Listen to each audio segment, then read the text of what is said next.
Hola, vamos a ver el último de los 7 temas de historia de la prueba de acceso a la universidad para mayores de 25 años.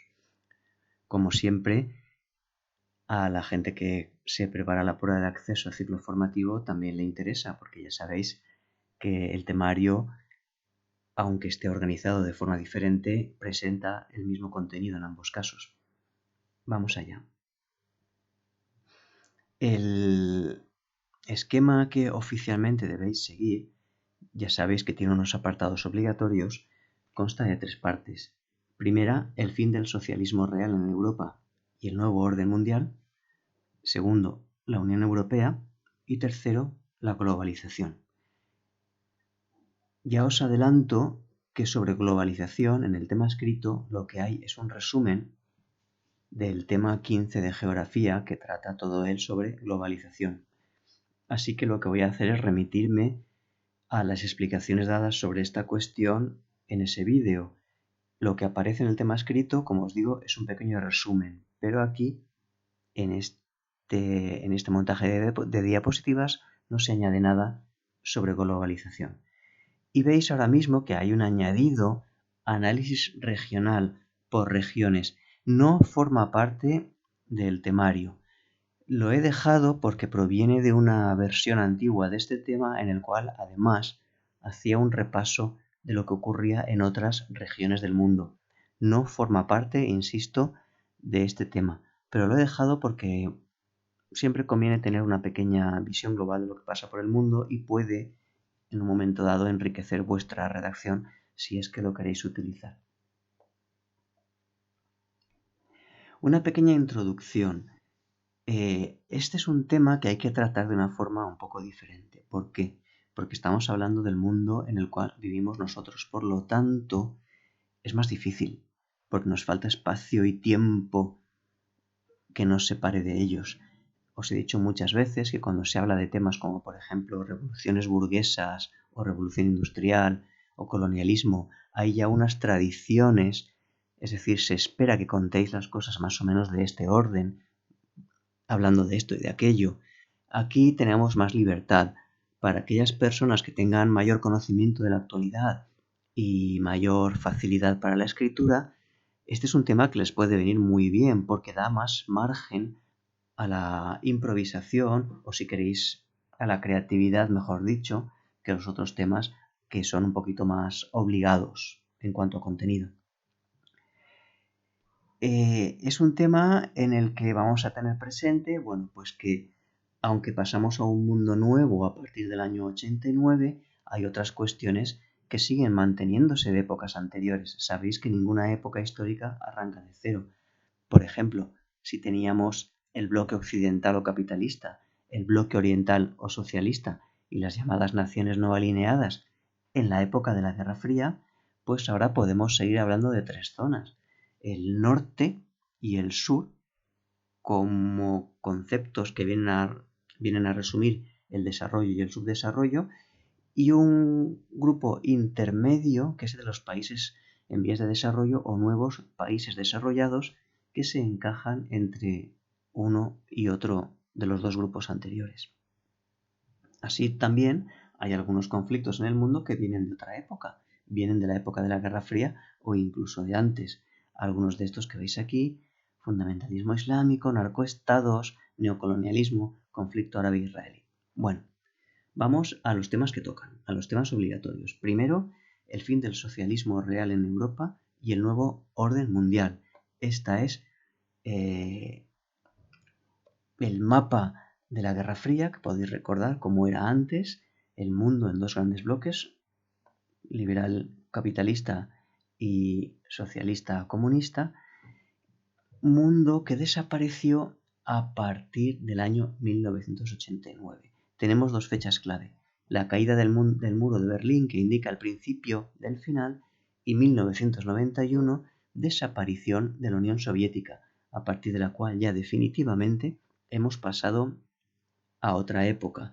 Aquí tenéis una foto de los dirigentes de ambos bloques en los últimos tiempos de la Guerra Fría. A la izquierda, Mikhail Gorbachev, último presidente de la Unión Soviética; a la derecha, Ronald Reagan, presidente de los Estados Unidos.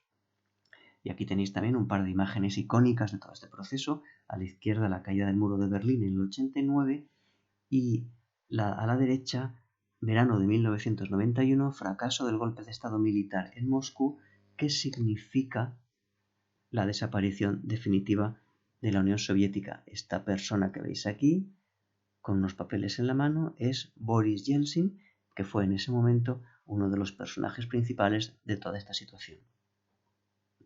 De nuevo veis aquí a Boris Yeltsin y a Vladimir Putin, actual presidente de Rusia. Lo que vamos a hacer aquí, y es lo que veis en el tema escrito que tenéis a vuestra disposición, es en la parte en la que se habla del final del socialismo real y el nuevo orden mundial, es hacer un pequeño repaso de lo que ocurre primero en la Unión Soviética y después de lo que ocurre en los países del este de Europa, que fueron países del bloque soviético. Y cuando se acaba esta parte, se hace un repaso de lo que pasa en los Estados Unidos. De esta forma tenemos montado este apartado. Tenemos, por tanto, la desaparición de la Unión Soviética, la transición rápida y desordenada de un sistema socialista a un sistema capitalista y la consolidación de un poder autoritario escasamente democrático en Rusia con la figura de Vladimir Putin, que parece que se va a eternizar en el poder. Respecto a los países del antiguo bloque socialista, como veis aquí el mapa, la desaparición de la Unión Soviética cambió el mapa de Europa y aparecieron países nuevos como Bielorrusia, Ucrania, Moldavia, Georgia, Azerbaiyán, Armenia. Lo que hay que hacer es contar lo que pasa con estos países. Pues hay que decir que la desaparición del control que sobre ellos ejercía la Unión Soviética da lugar a tres tipos de transición diferente. Por un lado, la, digamos, más pacífica, entre comillas, que incluye la integración en la Unión Europea, y recordaréis la gran ampliación del año 2004. Por otro lado, la más trágica, la que da lugar a la guerra civil, que es lo que pasó en Yugoslavia. Y por otro lado, la que da lugar a países de régimen autoritario o dictatorial, como son la propia Rusia con Vladimir Putin o Bielorrusia. Aquí tenéis también, de nuevo, mi costumbre de poner imágenes para humanizar ideas, tres personajes que podrían ser símbolo de estas tres situaciones. A la derecha, Václav Havel, que se convirtió en el primer presidente de la República Checa Democrática. En el centro, Vladimir Putin, actual presidente y por lo visto eterno de Rusia. Y a la izquierda, Slobodan Milosevic, presidente de Serbia, principal instigador de la guerra civil en la antigua Yugoslavia, y en la imagen donde lo veis, en pleno proceso en el que fue acusado de crímenes contra la humanidad por los procesos de limpieza étnica en las guerras de Croacia y Bosnia. Aquí tenéis un mapa de la complejidad de lo que fue esa guerra de Yugoslavia por la complejidad de la mezcla de religiones, de idiomas, de etnias. Aquí tenéis el mapa de la progresiva incorporación a Europa de aquellos países del este que han llevado procesos de transición más ordenados y pacíficos. En primer lugar, la gran ampliación del 2004, después la incorporación de Rumanía y Bulgaria y finalmente la incorporación de Croacia, el último país que se ha unido a la Unión Europea. Y como os decía, este primer bloque termina con una referencia a lo que pasa con Estados Unidos. Pues lo que pasa con Estados Unidos es que cuando desaparece la Unión Soviética se convierte por unos años en la única gran potencia mundial. Esto es lo que los propios americanos llamaron el nuevo orden mundial. Solo hay una gran potencia, los Estados Unidos.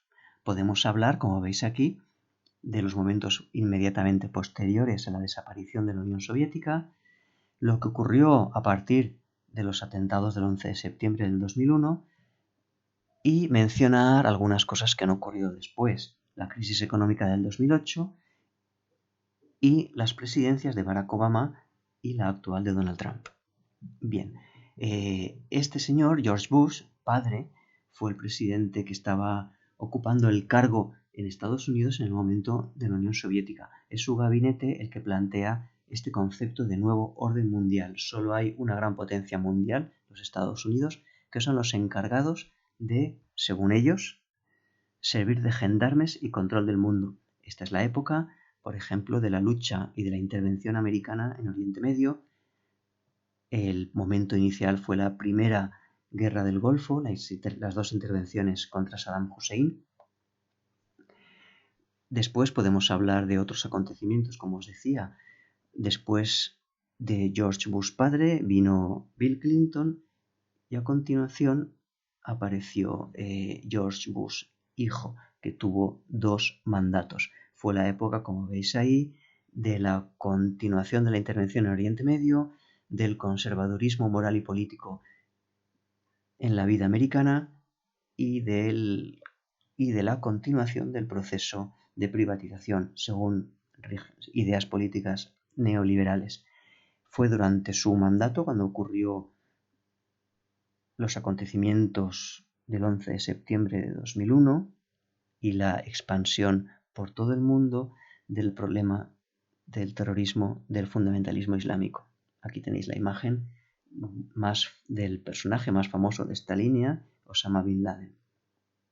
Aquí tenéis una imagen de la invasión de Irak, a continuación de los atentados, la caída del régimen de Saddam Hussein, y como sabéis, estamos muy lejos de que haya todavía una situación de paz y estabilidad. Podemos hablar, si queréis, o hacer una mención, todo esto lo pone en el texto, a la quiebra de Lehman Brothers, que fue el pistoletazo de salida de la gran crisis del 2008, las 2 legislaturas de Barack Obama, o una mención a la legislatura actual a punto de terminar de Donald Trump. Bien, la segunda parte o el segundo bloque de este tema hace referencia a la Unión Europea. En este caso vamos a hablar de la Unión Europea a partir de 1992. ¿Por qué? Recordaréis que dijimos que uno de los tratados fundamentales de la historia de la Unión Europea y una fecha que había que recordar era el Tratado de Maastricht de 1992. ¿Por qué? Porque el Tratado de Maastricht daba una reorientación a la Unión Europea. De hecho, no se llamaba Unión Europea hasta ese tratado. La reorientación era darle mayor importancia a la unificación política. Podemos hablar también de la ampliación del 2004 y los problemas actuales de la Unión Europea. Recordad, por tanto, el Tratado de Maastricht, como os digo, que es el que se plantea que a partir de ahora la Unión Europea debe orientar sus políticas hacia cuestiones de mayor integración política y social, y no solamente la orientación económica fundamentalmente que tenía antes, cuando se llamaba Comunidad Económica Europea. Aquí tenéis una diapositiva que he rescatado del tema de la Unión Europea. Y aquí tenéis otra muy similar en la que lo que os quiero plantear es que uno de los problemas fundamentales que tiene la Unión Europea como entidad es la constante lucha entre, por un lado, los estados que empujan siempre en la dirección de sus propios intereses como Estado y, por otro lado, la dirección de los organismos propios de la Unión Europea, que se supone que lo que hacen es moverse en dirección a lo que interesa a la Unión Europea como entidad. Ahí he intentado explicarlo como difícil equilibrio de poder entre los Estados miembros y las instituciones comunitarias. Algunos de los problemas actuales, pues el euroescepticismo, es decir, el crecimiento de la tendencia política que empieza a desconfiar de la Unión Europea y a promover incluso movimientos a favor de la salida de la Unión Europea. Esto va claramente unido a concepciones políticas de ultranacionalismo. Siempre son movimientos de derecha o ultraderecha. Aquí os he puesto a 2 representantes importantes y conocidos, Viktor Orbán, presidente de Hungría, o Matteo Salvini, que hasta hace poco formaba parte del gobierno italiano y que es bien conocido por sus declaraciones contra la inmigración. Precisamente la inmigración es otro de los problemas recientes de la Unión Europea. Sabemos que vivimos una situación difícil en este tema que forma parte de nuestras noticias diarias y que ha creado reacciones muy diferentes en la población europea. El otro de los problemas que podemos mencionar es el tema del Brexit, la salida de la Unión Europea del Reino Unido, que se ha producido en enero de 2020 y que es quizá la consecuencia más llamativa y más grave de esta situación de euroescepticismo de la que estábamos hablando antes. Si vuelvo al tema, en el tema podéis encontrar también esta cuestión de qué ha pasado en Europa a partir de 1992 con el Tratado de Maastricht, ¿de acuerdo? Ahora vendría la globalización, como os decía antes, pero es una cuestión que, aunque por supuesto en el tema está, en el tema aparece resumida con una extensión menor de lo que sería el tema 14 de geografía, pero aquí, por no hacerlo demasiado largo, no lo he añadido. En este montaje de diapositivas no aparece y os remito al que tenemos sobre el tema de la globalización. Y esta parte final, en la que os decía que he conservado, aunque insisto, no forma parte del tema, en la que podéis encontrar, si la repasáis, un vistazo rápido a lo que está pasando en algunas de las otras regiones del mundo: Oriente Medio, Asia, América Central, Caribe, América del Sur y África. Pero insisto, son estas tres: el fin del socialismo real en Europa, la Unión Europea y la globalización, los que deben ser las cuestiones que a nosotros nos importan. Son los tres apartados de este último tema de historia. Bien, pues hasta aquí y espero que os haya sido interesante, o por lo menos no demasiado aburrido.